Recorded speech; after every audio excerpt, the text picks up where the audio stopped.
You live in a mental environment as well as a physical environment. The physical environment is the world that your senses are a part, a world that you can see, hear, and touch and feel, a world that you must navigate using your intellect and your physical skills. But the mental environment is more subtle. It is the environment of thought and influence. Go into any home or place of business and you will experience the unique mental environment of that place. This is part of your daily experience. People describe this in many ways, of course. But fundamentally, they are feeling something very different being in different environments. If you were able to go into every house on any street, you would find a unique mental environment within that home, depending upon the nature of the relationships that exist there and the mental health of those who live there. Whenever you have a private conversation with someone, you create your own mental environment with that person.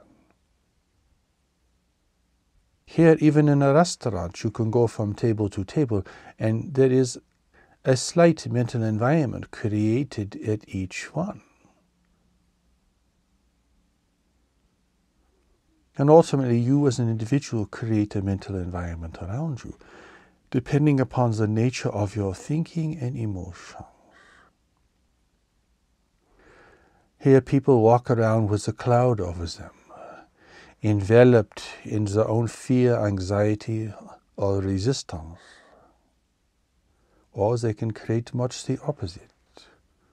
There's a feeling of openness, trust, and safety around them. While you create your own mental environment to a slight degree, you are living in the mental environment that everyone is creating and continues to create every moment of every day. This is the world that humanity has created, not only as a physical landscape, but as a complex and immense mental environment as well. It is within this larger environment that there are powerful influences, cultural influences, political influences, commercial influences, religious influences, and the influences of powerful individuals in one's life. Here there are no neutral mental environments. For that you must seek refuge in nature. But even in nature there can be subtle differences in environment, depending upon the creatures that live there and other forces in the mental environments that are beyond your visible range. People, however, generally seek refuge in nature to experience a neutral mental environment, an environment that is not activated or strongly influenced by human thought, feelings, and emphasis. People know very little about the mental environment, of course, and so they often lack discernment here and discretion. They become involved with people or environments that are generally unhealthy for them, because there are no neutral mental environments where people are concerned. Here, who you associate with has a great bearing on your thoughts, your feelings, and the degree to which you can become aware of yourself and your environment. Everyone is influencing everyone, but particularly those people with whom you are directly engaged. But you can be in a mental environment, working there or living there, or spending a great deal of time there, and the mental environment itself can have a profound influence upon you. If you spend much time with a group of people who have a particular point of view, which they reinforce for one another, you will find yourself over time being persuaded by that point of view, and may even adopt it yourself. If you spend time with a group of people who are highly critical of the government, for example, you will find yourself falling into their line of thinking.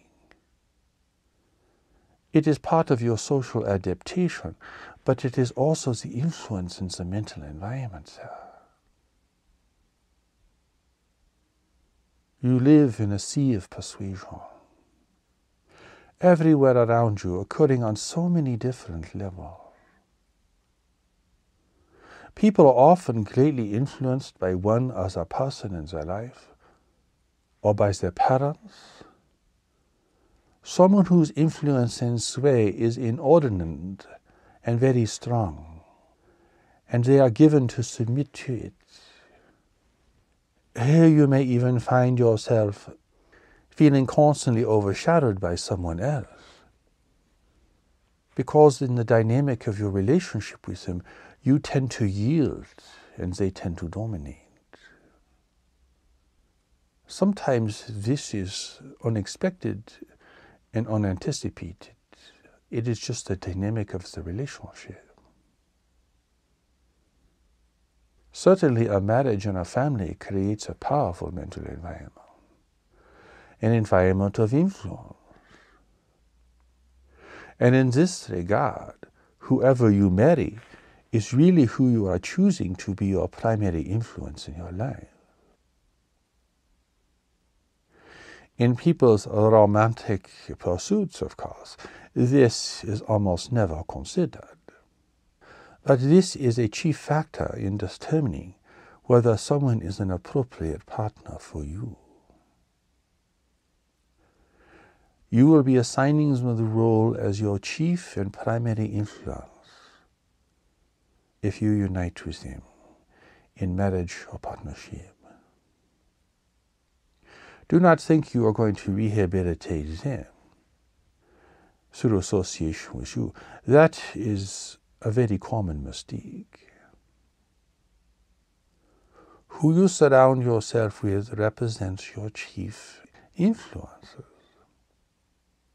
Just as a political leader will surround themselves with a group of advisors who have great bearing on that individual's decision-makings and perception, you as an individual surround yourself with people who will become your chief advisors and influencers. Even if you do not wholly respect or agree with their views, they will still have great bearing on your own. This is the power of influence in the mental environment. Do not think here that you as an individual, by the sheer intensity of your will, or by living defensively, is that you can overcome all of these influences upon you. That is underestimating the power of the mental environment. And do not think that you can create your own reality to a very great extent here, beyond trying to change the way you interpret your experiences, because you are living in the reality that so many other people are creating along with you. This is one of the ways that people enter into fantasy or illusion. They create a set of ideas or expectations and reinforce these to such an extent that they are disassociated from the environment around them. But what they fail to see is that their disengagement does not mean that the general environment is not continuing to influence them significantly.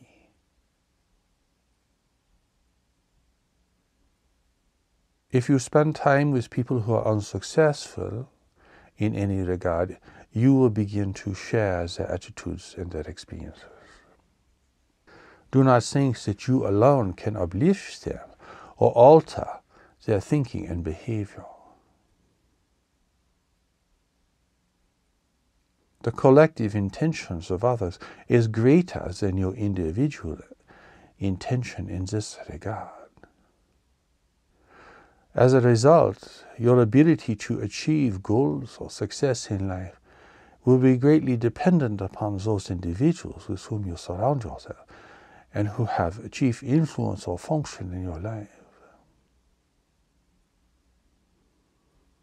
This is the unseen power of the mental environment. Never underestimate it.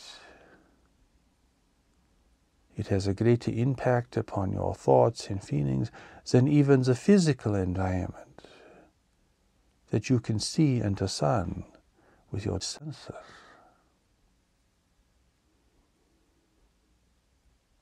Here you can begin to recognize the value of your own experience. For you have experienced many different kinds of mental environments, some of which were attractive and some of which were not, and some of which were just confusing. You did not know how to interpret them. Being with certain people felt good, with others it did not. And sometimes it even was felt to be dangerous. This is part of your experience of living in the world. And if you are more sensitive to these things,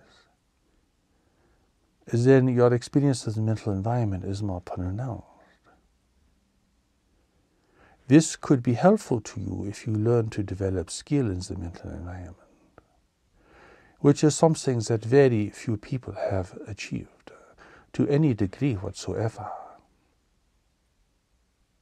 Sometimes people that you meet are very attractive, they seem powerful, or charming, or very determined, and you are attracted to this aspect of them. Perhaps there are other qualities about them that are not so impressive at the outset, that end up being critically important for you to discern. Should you pursue a relationship with this person for any reason, whether it be for personal companionship or for goals in your work, you will find that these unforeseen tendencies will have a great bearing on the outcome. If you observe people objectively, without condemnation, without criticism, they will tell you a great deal about themselves. And if you learn about their past experience, what they have achieved, what they have not achieved, how they have dealt with uncertainty, how they have dealt with loss and disappointment, how they view their past relationships, and so forth, you will learn a great deal about how they will function in the future and whether or not you should become engaged with them. Part of this is based upon their appearance, of course, and their behavior, and the nature of their communication. But then there is the more subtle experience of someone. Someone can appear to be quite attractive in all the normal respects, but there is something about them that gives you caution, that makes you feel reserved, that is like a warning. If you do not look at someone with this greater sensitivity or heed the sense of restraint you might feel around them, you could make a critical mistake in participating with that person. And of course, these mistakes are made continuously, everywhere, in all the realms of human engagement. In innumerable ways, people are trying to influence each other, to achieve their goals and to get what they want. Sometimes this self-serving attitude is very overt, it is very obvious. People are manipulating others or trying to manipulate you to get you to buy what they want you to buy or do what they want you to do, or to surrender to them, or to agree with their point of view, or to join their political cause, or to adopt their own set of views. But even in more subtle ways, people want to their relationships to support their goals. So it is very important in relationships that you become acquainted with the other person's goals. Not only the goals that they proclaim, but their more subtle ambitions as well. Skill and discernment here are critically important. For failure in life is largely occurs as a result of being with the wrong people, of not discerning the nature of your relationship fully, of not discerning the problems and the warning signs. It is fundamentally a problem of not following the deeper knowledge that lives within you. The real secret here to being able to avoid manipulation and to avoid making critical mistakes in your relationships and engagements with others is the discovery of knowledge within yourself. Knowledge represents a deeper mind within you, a mind very unlike the mind that you think with, the mind that you use to speculate and compare, contrast and criticize. The deeper mind within you is quiet. It is discerning. It is watchful. It is not conflicted. And it is not afraid of the world. It is so very different from your intellect, your social mind, your mind that has been conditioned by your environment, your family and your culture. There is really no comparison here. Knowledge is the mind that God created in you. But your surface mind, where you live every day, is the mind the world has created in you. It represents the chief influences of your culture and your responses and reactions to the world. It contains your desires, your fears, your regrets, your hostilities, your unforgiveness, your tendencies, areas where you are aware, areas where you are not aware, and so forth. Knowledge within you cannot be fooled, and it is immune from the forces of persuasion, wherever they might come from. This is the source of your strength, your integrity, your discernment, and your personal power in the world. God has given you this perfect guiding intelligence to guide you, to protect you, and to lead you to the discovery of the greater purpose that has brought you into the world, and those key relationships that will be essential in helping you to discover and to express this greater purpose. This is the great endowment from the Creator of our life. It will protect you in the mental environment, because only knowledge is free in the mental environment. It is not influenced by conventional thinking or religious views or government proclamations. It is not persuaded by powerful individuals who hold sway over you. It is not seduced by fear or desire or preference. It is beyond the dichotomy of love and fear, which is very confusing for most people, since most people really do not understand what love is or what fear is, or where these come from.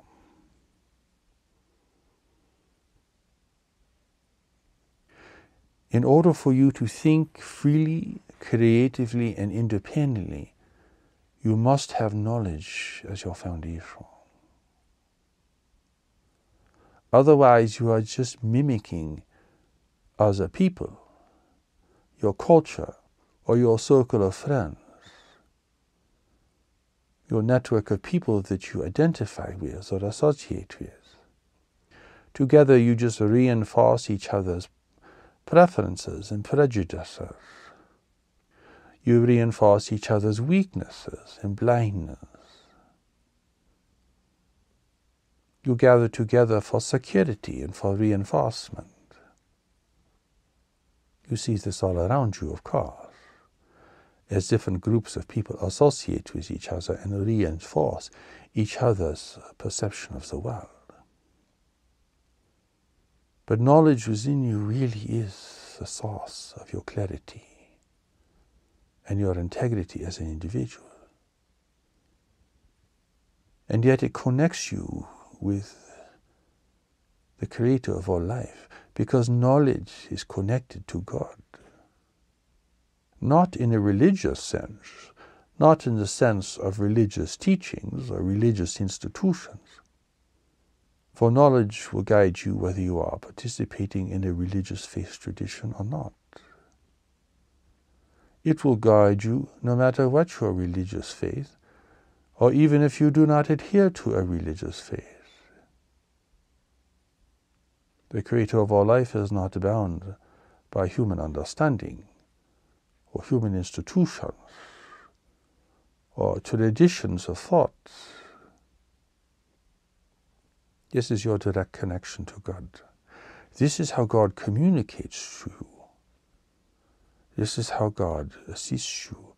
And your ability to follow knowledge, to experience knowledge, and to express what knowledge will give you to express as well, represents your service to God.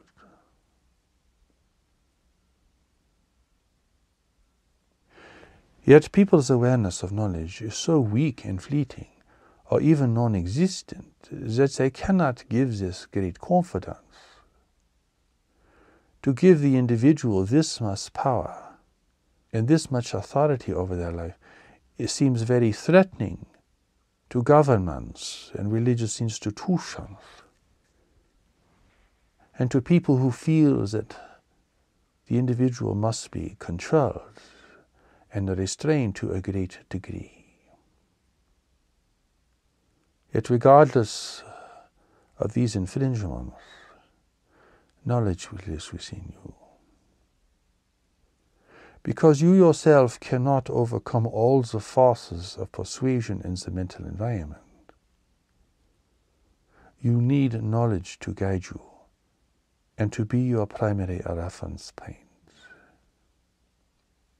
People may call this intuition, but intuition is really insufficient to describe what knowledge is.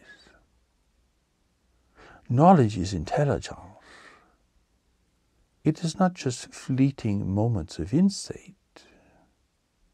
It is not just momentary experiences of premonition.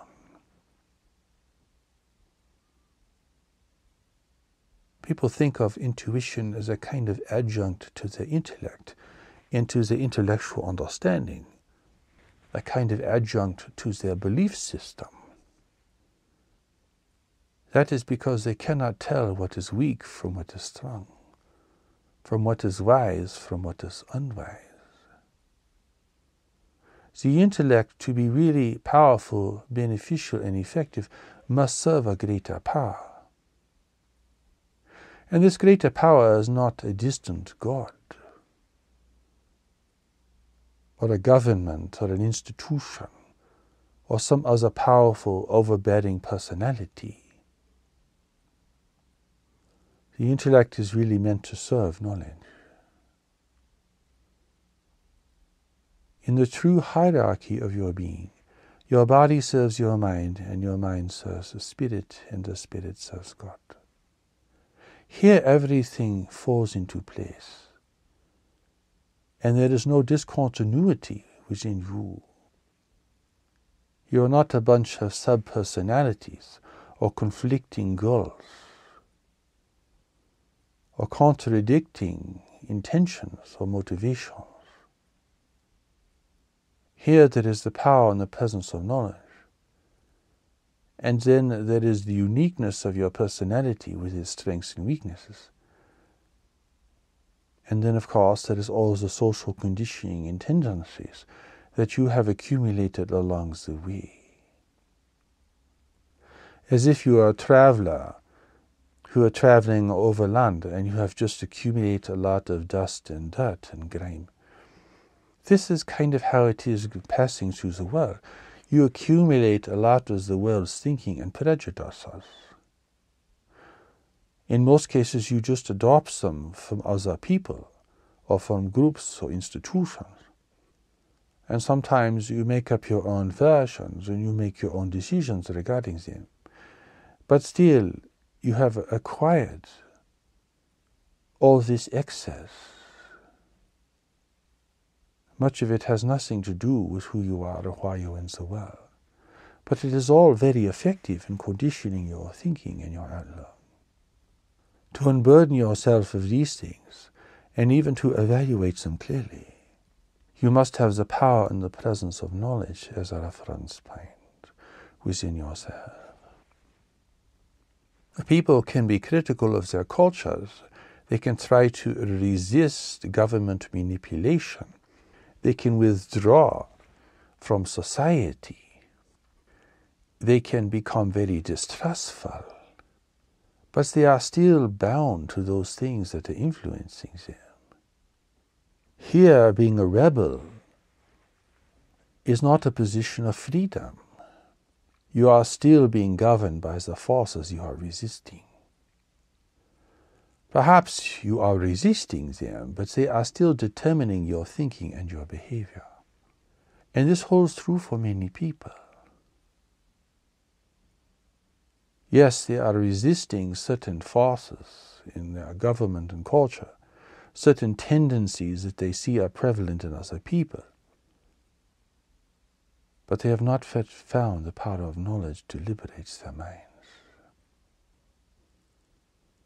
They are held in bondage by the very forces that they resist,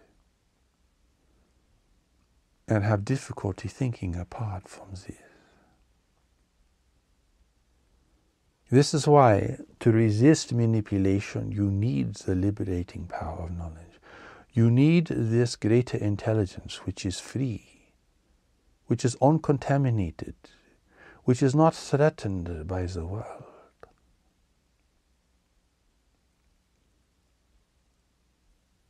You see, because whether you are for or against a powerful influence, it still controls you.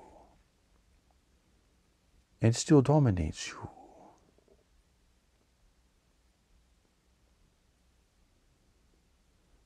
People do not understand this.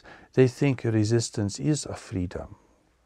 But unless resistance gives you a kind of liberation, then you are bound. You are not free.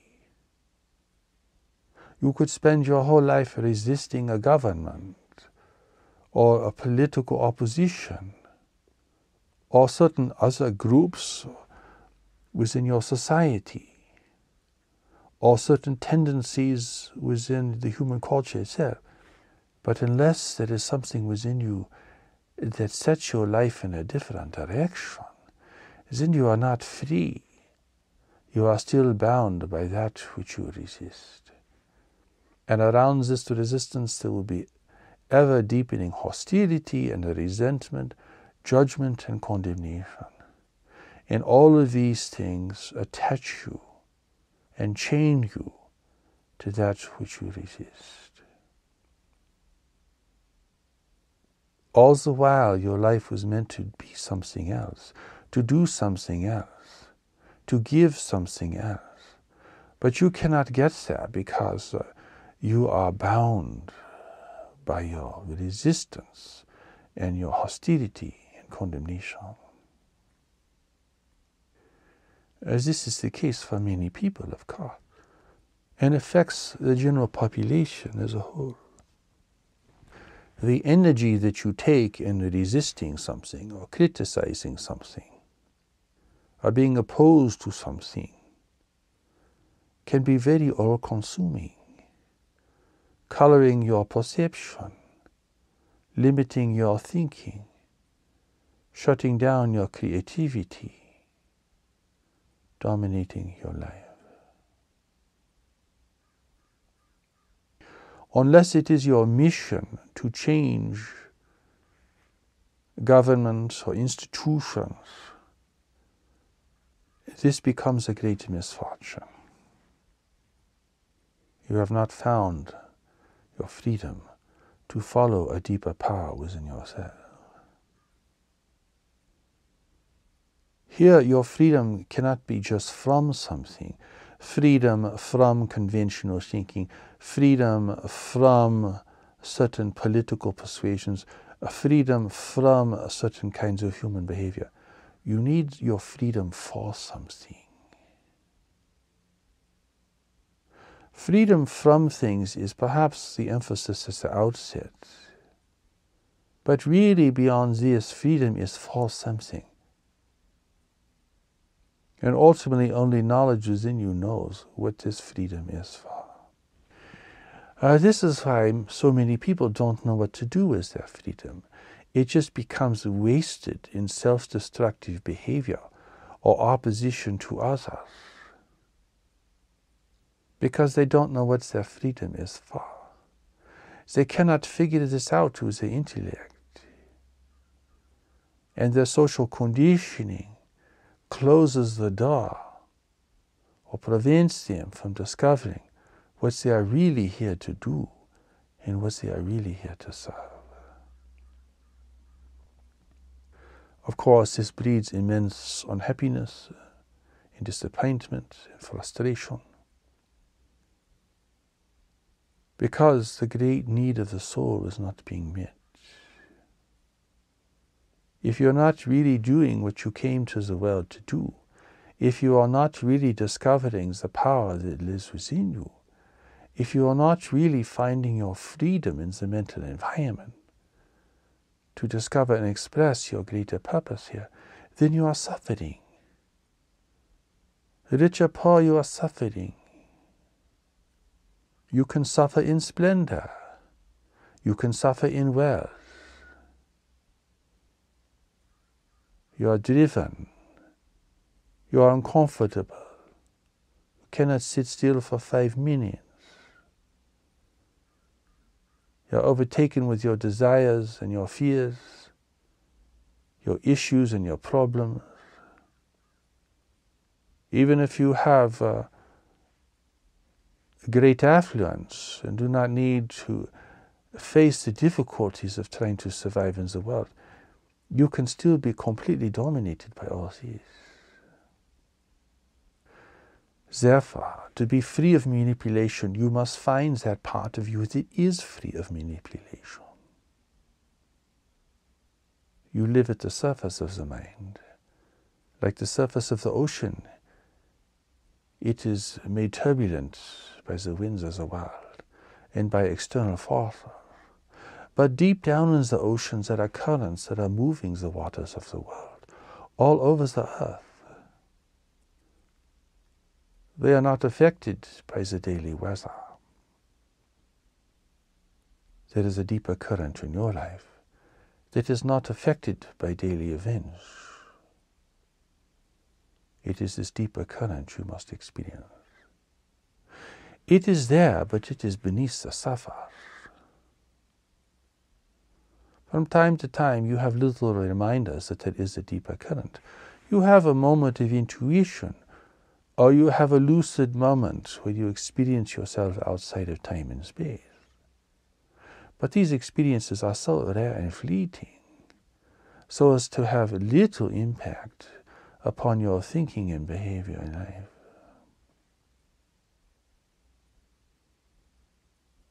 This issue of manipulation now is very central to your own experience of yourself and your ability to think freely and clearly. When you listen to people's thoughts, you realize they are not the author of these thoughts. They are just the general thoughts of their group, their associations. That is why everyone says the same things, depending upon their group and associations. There is very little original thought here. There is very little clear thinking. People are just mimicking each other to belong to whatever group or associations they identify with.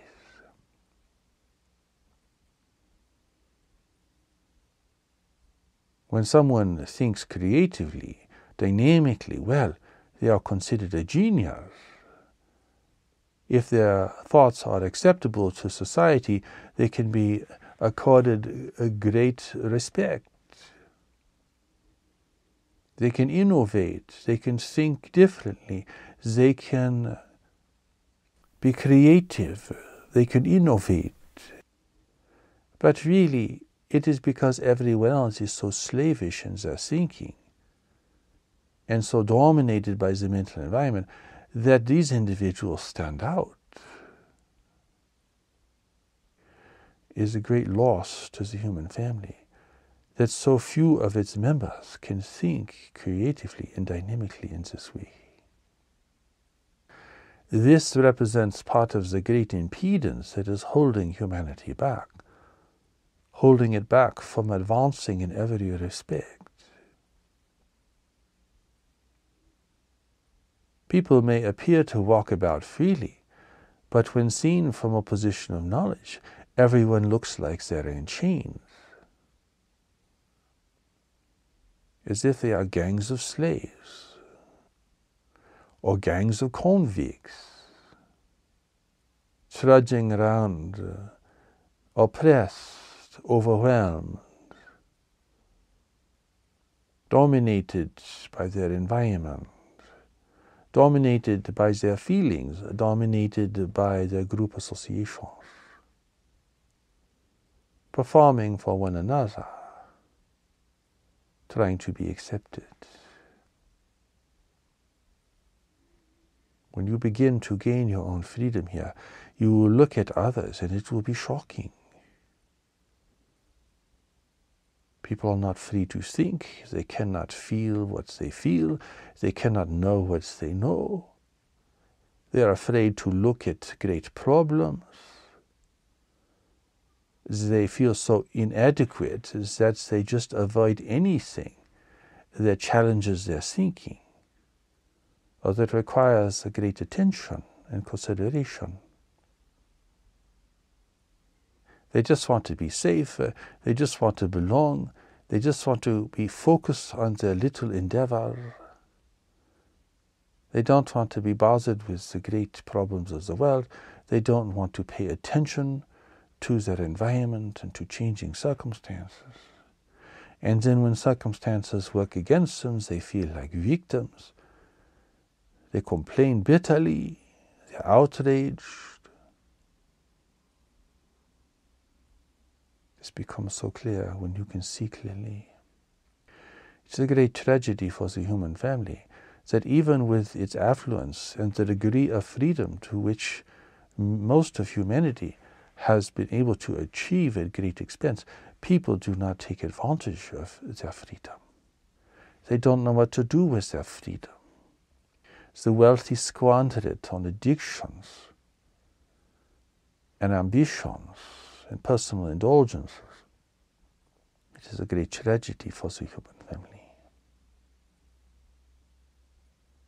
But for you, it is time to find the power and the presence of knowledge, and to come to terms with the fact that your mind, thinking, and feelings are in fact being dominated by so many different forces in the mental environment. And now humanity is facing competition from beyond the world. Various groups from a universe are in the world today to try to take advantage of a weak and divided humanity.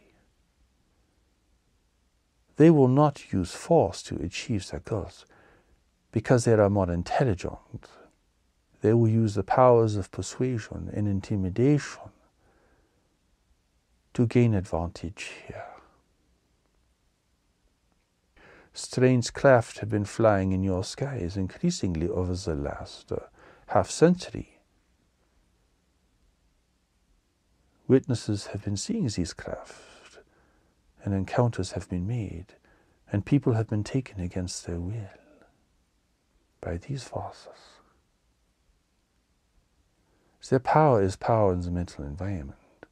The power to persuade, the power to recondition people's thinking and beliefs, the power to shape people's perception.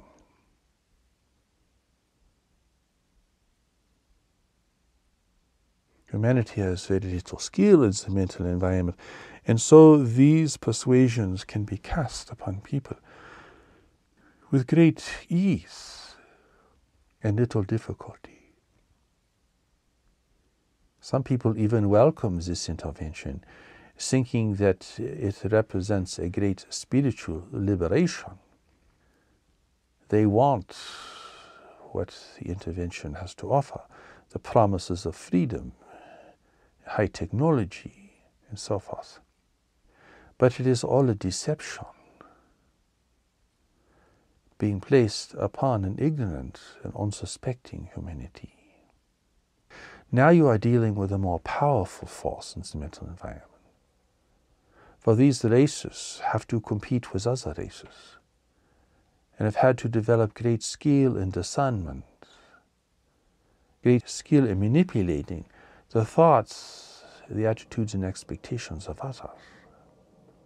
This represents their primary strength, and this they will bring to bear on an unsuspecting humanity. While everyone goes about their daily life, this greater darkness is in the world.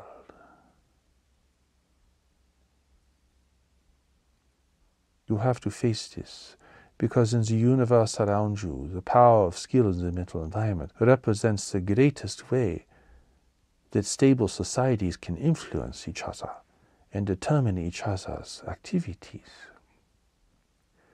Humanity is still brutish. It still thinks the use of force is the great way to achieve your goals.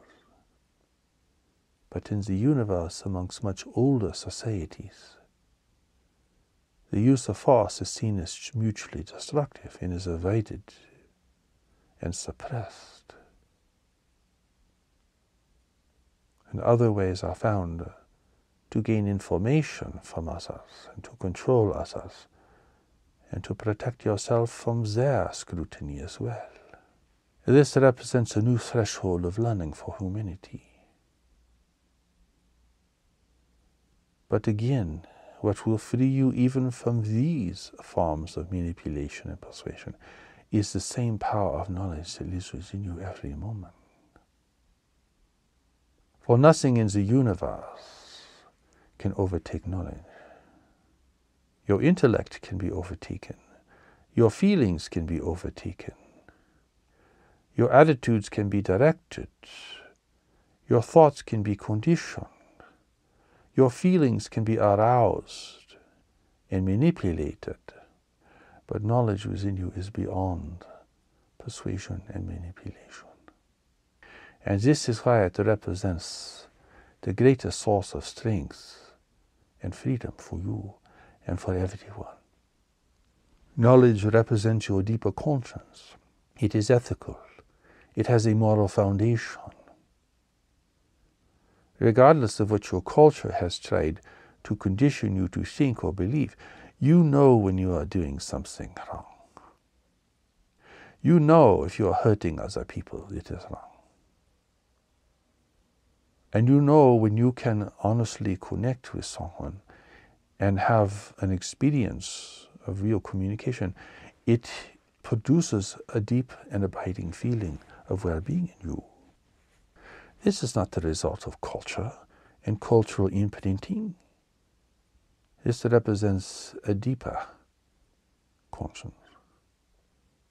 Yet people can lose their connection with this by having their minds overtaken by their societies and their families, their religions, and the influence of others. But this deeper conscience still lives within them. Even if they have lost sight of it, even if they violate it, even if they carry out terrible acts in the world, there is still this deeper foundation. They have just lost contact with it.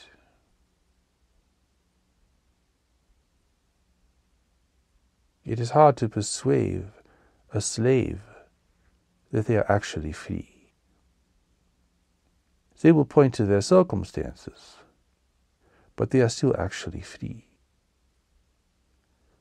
It is therefore challenging to persuade people or to educate people who are slavish in their thinking and beliefs to realize they really have a source of freedom within themselves. They will point to their circumstances as a justification for their feelings, but really the freedom still lives within them. Humanity now is facing great waves of change in the world. Environmental destruction, diminishing resources, violent weather, economic and political instability, and the risk of war. And on top of this, humanity is facing a clever and hidden intervention into the world. The challenge to human freedom by all these things is so immense, and it casts great doubt over humanity's future and well-being, and humanity's sovereignty as a free race within this world. Therefore, the teaching in the way of knowledge is fundamental in so many ways. Freedom is now being jeopardized as never before by powerful forces, both within the world and beyond the world. Humanity is now facing competition from certain races in the universe, races of physical beings who are motivated by the same things that motivate you. Human culture and growing instability in the world around you will threaten the fabric of human civilization, the stability of human civilization, and the well-being of countless people all around the world. Your quest for truth and peace, your quest for freedom, must be based upon a deeper knowledge within you. If it's to be real, if it is to be effective, if it is to really free you from the dominance of the world around you. This is not to take you out of the world or to have you transcend the world, but to give you the strength and the power and the wisdom to be able to contribute in the world according to the greater purpose that has brought you here. But first, you must have the freedom to experience and to find this purpose, and to reorient your life towards this purpose, and to free yourself from those obligations, those commitments, and those beliefs that keep you in chains here, that bind you to the past, that keep you from realizing the guiding power of knowledge within yourself.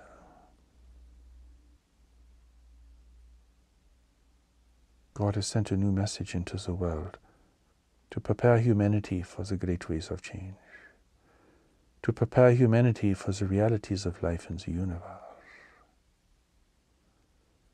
to teach about spirituality as the level of knowledge, and to reveal to humanity its future and its destiny, and the great decisions it must make, and the great need for human cooperation. This rests upon the power of knowledge within the individual, the liberating power of knowledge. Humanity's well-being at any moment is a balance between people's awareness of knowledge and their own social conditioning. What prevents people from violence and degradation and cruelty is the power and presence of knowledge within themselves. In the future, there will be great instability in your cultures and economies. What will keep people from preying upon one another, from attacking one another, from social violence and disorder? To be the power and the presence of knowledge. And what will give you the freedom to feel secure in an insecure world, and to find your direction while people are around you are in confusion and chaos? It is the power and the presence of knowledge. And that is why God's new message has provided the preparation in the way of knowledge. that people everywhere around the world can use even today, by taking the steps to knowledge, by reconnecting with their deeper foundation, by being able to have their eyes and ears and senses liberated from the dominance of persuasion and manipulation in the mental environment. This is the key to your freedom and your fulfillment in the world, and your ability to serve a world in need rather than merely condemning it. So it represents the source of your satisfaction and fulfillment, and will give you the eyes to see and the senses to report the presence of those relationships that you are destined to meet that are part of your greater purpose in life. God has given you the perfect antidote to evil and the perfect answer to your needs. But you must experience this and build a connection to this and yield to this power and allow it to free your mind and your perception. This is the greatest gift to you, and this will be your greatest gift to others who, like you, are seeking to find their freedom and their purpose and their true activities and destiny in the world.